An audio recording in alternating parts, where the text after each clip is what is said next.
Fala pessoal, vocês estão no canal Corte 51. O link do episódio completo está na descrição do vídeo. Agora, bora pro corte. Nessa ocasião, na faculdade, desculpa, eu perdi a pergunta. Você estava falando do dinheiro. Do dinheiro, você falou. Isso. Quando você percebeu... Aí eu senti a necessidade de ganhar dinheiro. Dessa necessidade minha de ganhar dinheiro, eu atendi um anúncio de emprego. Como minha faculdade ia começar em agosto, eu estava ali mais ou menos no mês de janeiro, eu peguei, cara, eu nunca participei de uma entrevista de emprego, não sei como é que é isso. Eu vi no jornal, tinha lá, naquela época era no jornal. Classificados, Classificados, hoje é na internet. Então eu falei, cara, deixa eu lá ver como é que é essa história. Eu vou começar a faculdade em agosto, eu tinha 19 anos. Minha escolha foi para fazer a faculdade de manhã, ou seja, eu não tinha a menor pretensão de trabalhar, porque quem quer trabalhar estuda à noite. A minha faculdade era de manhã, em Niterói, na Universidade Federal Fluminense.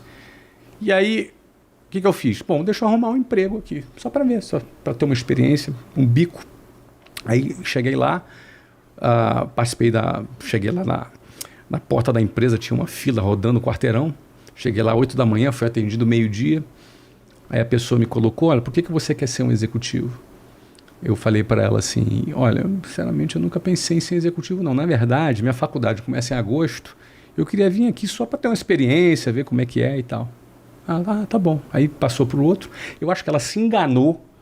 Tinha um cara do meu lado, tem uma baita de uma resposta, entendeu? Ela mandou o cara embora e eu fiquei. E aí...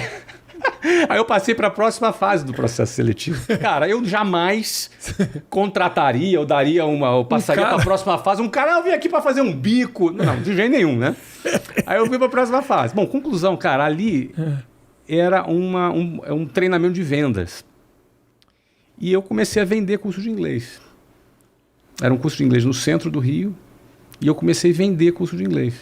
E nessa de vender curso de inglês, eu adorei vender. Falei, cara, isso é mais fácil que vender relógio. Eu não sabia falar inglês nessa ocasião, mas eu só vendi o curso. E eu trabalhava ali no aeroporto Santos Dumont, do telefone público, aquele orelhão que a gente chamava na época.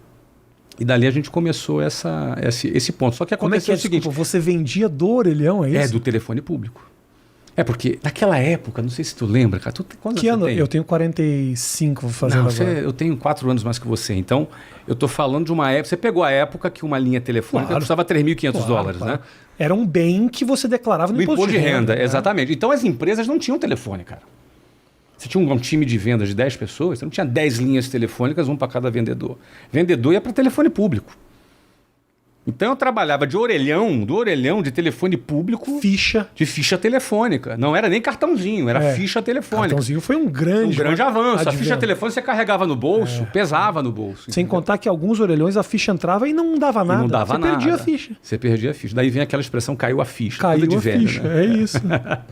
E aí o que acontece? Caralho, me deu umas lembranças muito loucas. Eu me lembrei de coisas muito loucas que, por exemplo, a gente ia pra praia. E aí não tinha, e tinha filas nos orelhões. Filas nos orelhões, exatamente. Das pessoas esperando, falar. Aí o cara botava mais uma ficha e você ficava, meu Deus, não acaba nunca. Aí... Agora você imagina você passar o dia inteiro trabalhando num telefone público com gente querendo ligar na fila. Não é?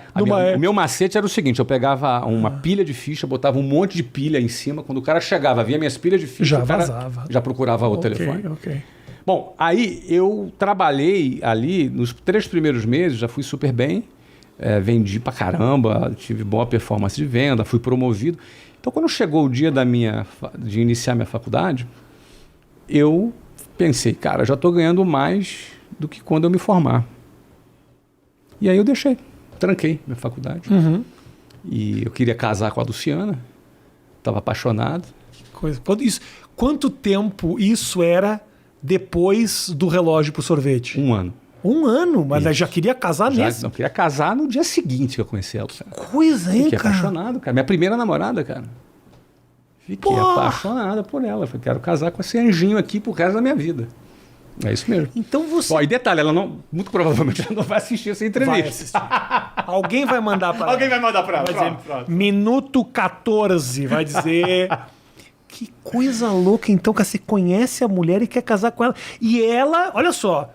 ela é a tua catalisadora. Ela que te empurrou para ganhar dinheiro. Isso é um ponto interessante de se dizer, que o ser humano é movido por paixão. Diversos tipos de paixão. Eu descobri outras paixões na minha vida depois disso. Como, por exemplo, a paixão de empreender, construir um negócio. É uma paixão. Então, sem a paixão, tu vai até a página 5, cara. Tu até consegue profissionalmente, mas da página 6 em diante tu não consegue mais. Porque a quantidade de dificuldade, de encheção de saco que vem depois, não compensa. Na tua cabeça, não compensa. Com a paixão, tu pensa, compensa. Eu vou para a próxima. Mas por exemplo, assim, você tem paixão para empreender. Isso. Você tem necessariamente paixão pelos negócios em que você está empreendendo ou pelo fato de empreender? Te digo o seguinte... Eu entendi perfeitamente. Você entendeu? Por exemplo, ficha de telefone, sei lá, madeira, meu negócio, ou sei lá, pôster de fotos. Eu não gosto de foto. Você precisa gostar do objeto do teu empreendimento? Eu tenho paixão pela construção. E quanto mais significado tem a construção, para mim faz mais sentido. Vou te dar um exemplo. Quem fala inglês tem acesso a oportunidades de empregos que pagam até 62% mais. Você pegar, isso é uma pesquisa da consultoria Cato, que divulgou essa pesquisa. O produto nosso da WhatsApp ensina inglês. Eu tenho, por exemplo, não só a paixão da construção da marca, da construção das escolas, da construção da rede, da construção dos canais de vendas, mas eu tenho também a sensação de que esse produto está fazendo um bem para as pessoas. Claro. Então, essa coisa de que o meu produto pode ajudar a pessoa, pode fazer o bem, isso ajuda a fechar a conta.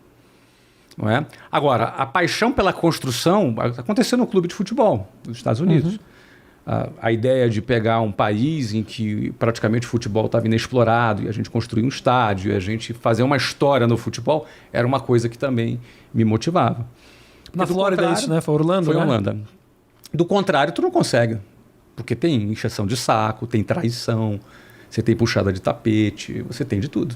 Você teve... Me diz uma grande puxada de tapete que você levou. Não precisa me dizer quem é a pessoa. Não, eu não tive grandes puxadas. Né? Porque o que acontece? Como eu tive 4 anos de experiência profissional, quando tu monta a tua própria empresa, tu está menos suscetível a uma puxada de tapete. Menos, a não ser que seja por um sócio. Então tive alguns episódios desagradáveis com sócios minoritários em que a gente foi lá e resolveu. Mas isso acontece. Hoje, com a internet, você está suscetível a um cancelamento, às vezes injusto. Sim. Não é aquela coisa que acontece... eu sei que você está falando. Pois é. Então, é o que é. Claro. É o que é. Então, essas puxadas de tapete acontecem na vida. Você, mesmo naquele momento, você se imaginava, no momento começo, construindo, você se imaginava um cara rico? Isso foi uma busca para você? Não. No primeiro momento, não. Houve um momento que eu falei, cara, vou ficar rico. Teve um momento que eu percebi assim, cara, daqui a um ano eu tô rico. Aconteceu esse momento. Mas antes, o que eu queria era a minha independência financeira para poder me casar com a Luciana. Que coisa. Essa era a minha primeira meta. Coisa louca. Era a minha primeira meta. E isso me impulsionou de um jeito, cara. Cara, eu morava no Jabu. Do Jabu até o centro do Rio, onde eu trabalhava, dava 2 horas de ônibus, cara. Você imagina tu aguentar 2 horas de ônibus para ir e 2 horas para voltar? E não é 2 horas de ônibus qualquer, não. É ônibus lotado de gente, com um cara na tua frente, com outro cara com um sovaco na tua cara, outro cara se esfregando na tua bunda. Você entendeu? Cara... 2 horas tensas. 2 horas tensas, cara. Aí no ônibus você tinha assalto, assédio de mulher, briga, você tinha... Cara, era uma aventura. Cada viagem, que a gente chamava de viagem, era uma aventura. Cada viagem. A gente chamava de viagem. Por 2 horas. Entendeu? E quando não era de ônibus, era de trem. Eu tinha que atravessar a favela Cavalo de Aço, andando, até a estação de trem de Senador Camará, para pegar o trem que vinha de Santa Cruz, lotado, até a Central do Brasil. Então, assim... a exclusão geográfica que eu chamo, né? É o cara que mora a 2 horas do trabalho. Então, por exemplo, eu chegava lá 8 horas da manhã para a minha primeira reunião. Eu tinha um amigo chamado Antônio, que morava no Leblon, que o pai dele trabalhava em Botafogo. Ele pegava uma carona de carro com o pai dele até Botafogo. No Botafogo entrava no metrô, 5 minutos no ar-condicionado, estava lá. Ele acordava às 7 horas da manhã, tomava café da manhã, suquinho de laranja, bonitinho, sentava na casa dele. Quando dava 8 horas da manhã, ele estava perfumadinho, chegava e sentava, olhava para mim e falava, bom dia, Flávio. A gente participava da mesma reunião. Eu tinha chegado em casa meia-noite, tá? Acordava às 5 horas da manhã, escuro ainda, saía meio que tonto, engolia ele qualquer coisa rápida, porque 5h45 eu saía da minha casa, ainda escuro no inverno, no Rio de Janeiro.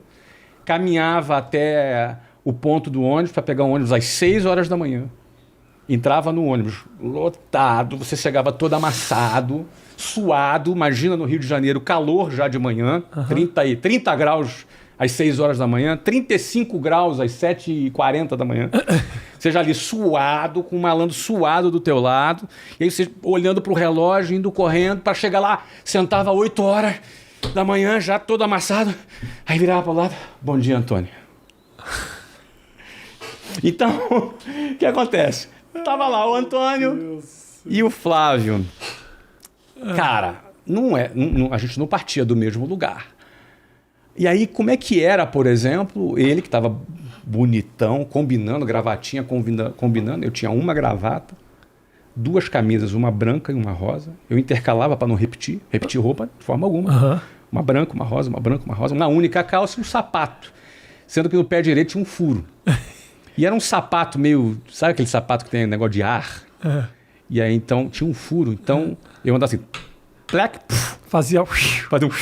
Plec, empurrava o ar para fora do sapato. Empurrava o ar para fora do sapato. Então, essa é a minha realidade. Então, eu tinha que tirar essa diferença. Eu queria casar. Queria ser independente. E aí, a proposta de trabalho dizia assim, ó, você bate meta, tu é promovido. Você bate essa tal meta, então você tinha um plano de metas. Eu falei, cara, eu vou bater. Nem que eu vire noite, nem que eu trabalhe igual um cavalo aqui. Entendeu? Eu tenho na minha casa até hoje várias cartinhas que eu ia dentro do ônibus. Não tinha celular, cara. Não tinha assim, oi amor, tudo bem? Como tá você? Não existia isso. Então era cartinha. Garrancho ali com o ônibus balançando, escrevendo cartinha para Luciana dentro do ônibus. Você entendeu, cara?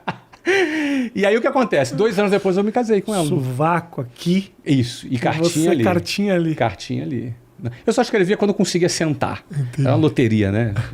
Você conseguia sentar. Porque tinha dia que você passava as 2 horas de pé. Mas a maioria dos dias era as 2 horas de pé.